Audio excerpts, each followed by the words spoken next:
Bonjour à tous, bonjour les parents, bonjour mes élèves chéris. On se retrouve aujourd'hui pour mener une activité mathématique qui s'appelle le dortoir. Alors, c'est une première pour moi, c'est une première pour vous. Ne nous mettons pas la pression, essayons de faire au mieux. Et les enfants, je compte sur vous pour bien écouter les papas et les mamans qui essaient de vous faire classe en ce moment.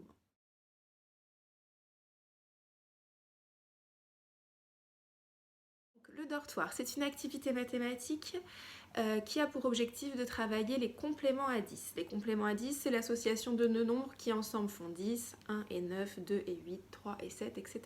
Il va falloir en fait qu'au fur et à mesure, l'enfant intègre ces notions et que ça devienne quasi systématique. Ça ne le sera pas forcément à la fin de la séquence, mais ne vous inquiétez pas, j'ai plein d'autres petites activités à proposer jusqu'à la fin de l'année pour travailler cette compétence-là. Les compléments à 10, ça sera très utile quand en CP, les enfants vont commencer à faire des techniques opératoires avec des retenues, etc.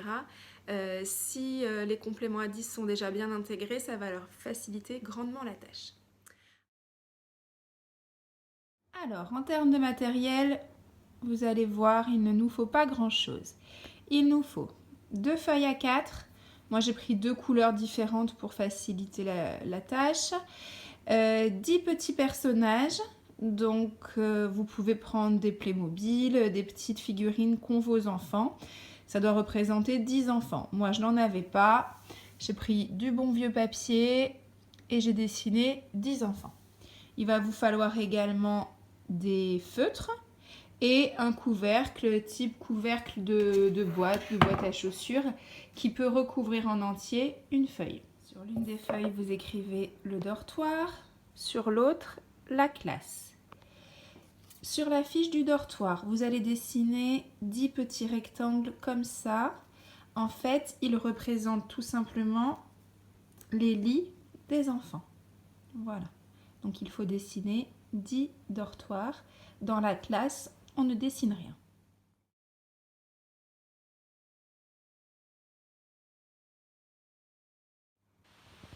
Première étape, on va expliquer la situation. Donc, on va dire que les enfants sont à la sieste. Quand ils sont à la sieste, ils sont couchés dans leur lit dans le dortoir. Il est important de dire les mots dortoir et classe bien spécifiquement, de ne pas commencer à se mélanger dans les termes. Donc, les enfants, quand ils dorment, sont dans le dortoir, allongés dans leur lit. Quand ils sont réveillés, ils vont dans la classe. Première situation problème. Vous demandez à l'enfant de fermer les yeux. Pendant ce temps-là, vous installez des enfants dans le dortoir. Je suis désolée, c'est assez compliqué pour moi. Voilà. Vous installez des enfants dans le dortoir et du coup, les autres dans la classe. Et vous cachez la classe. Voilà. Et là, vous demandez à votre enfant d'ouvrir les yeux et vous lui posez cette question. À ton avis, combien y a-t-il d'enfants dans la classe ? Étant donné qu'on a travaillé déjà sur une situation quasi similaire en début d'année, les enfants vont très rapidement comprendre qu'il suffit de compter les lits vides pour trouver combien d'enfants sont dans la classe.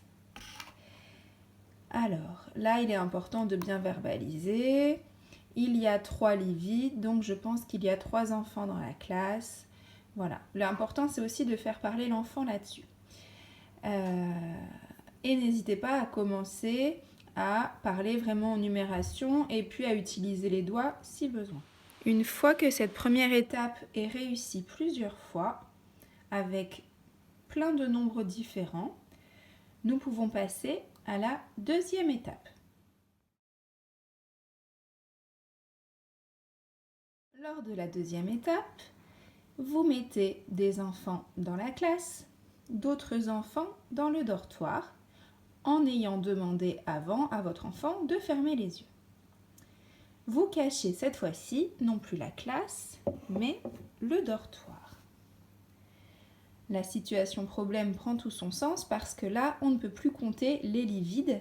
Il va falloir s'appuyer sur les nombres, sur la numération pour trouver la réponse à la question. Donc, vous demandez à votre enfant d'ouvrir les yeux et là, vous lui posez la question. Dis-moi, combien y a-t-il d'enfants dans le dortoir? Donc là, l'enfant va devoir réfléchir, mettre en œuvre ce qu'il est capable de faire, mais ne retrouvera pas forcément la réponse comme ça du tac au tac, et c'est bien l'intérêt. Vous pouvez mettre à sa disposition des petites feuilles de brouillon, des ardoises, du matériel, des petits jetons, du matériel pour compter, pour qu'il puisse trouver sa stratégie pour répondre à la question. Le but du jeu, c'est pas forcément tout de suite qu'il ait la réponse. Ne forcez pas non plus la chose. L'objectif, c'est bien qu'il réfléchisse. Donc, une fois que l'enfant est en réflexion, etc., vous pouvez parler avec lui. Ah bah oui, tu vois, tu as vu qu'il y en avait 6 dans la classe. Donc, par exemple, utilisez vos doigts. Moi, je n'ai qu'une main disponible. Donc, on baisse les 6 doigts, il doit en rester 4 dans le dortoir. C'est logique, on vérifie, etc.